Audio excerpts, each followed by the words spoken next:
अस्सलाम वालेकुम दोस्तों, कैसे हैं आप सब। मेरा नाम है खुर्शीद। आज की इस वीडियो के अंदर हम बात करेंगे सब डोमेन के ऊपर। सब डोमेन क्या होती है। जैसे मेरी मेन डोमेन है ehostpk.com और मैं इसके ऊपर एक सब डोमेन बनाना चाहता हूँ API। तो ये सब डोमेन ऐसे वर्क करेगी api.ehostpk.com।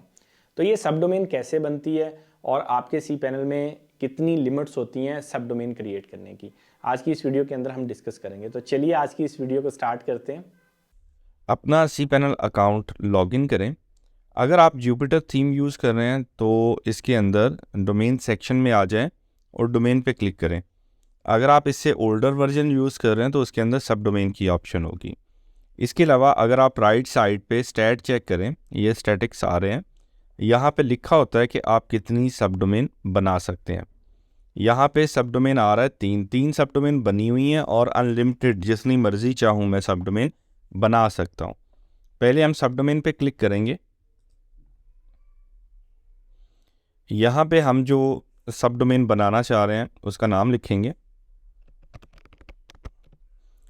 डोमेन सेलेक्ट करेंगे, देन फोल्डर का नाम ऑटोमेटिक आ जाएगा। इस फोल्डर के नाम को आप चेंज भी कर सकते हैं। ये पब्लिक HTML के अंदर एक फ़ोल्डर बनेगा। जब आप क्रिएट करेंगे तो ये सब डोमेन इसके साथ लिंक हो जाएगी। जब भी आप सब डोमेन क्रिएट करते हैं तो 3 से 5 मिनट वेट करें, इंस्टेंटली ओपन ना करें क्योंकि DNS इंस्टेंट रिजॉल्व नहीं होते। दूसरा तरीका ये है कि आप वापस cPanel में आए, स्क्रॉल डाउन करें, डोमेन सेक्शन में आ जाए,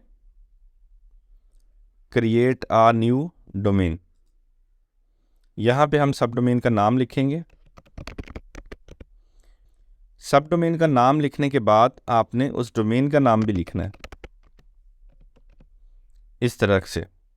देन ये आपकी सब डोमेन का फोल्डर पाथ आ गया। इसको पुराने वाले में ये था कि वो सिर्फ सब डोमेन का नाम लिखता था, लेकिन यहाँ पे आपकी डोमेन का नाम भी आ रहा है।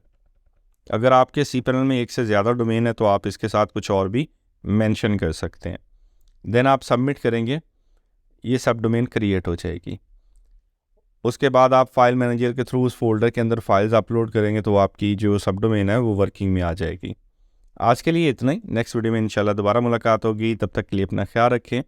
अल्लाह हाफिज़।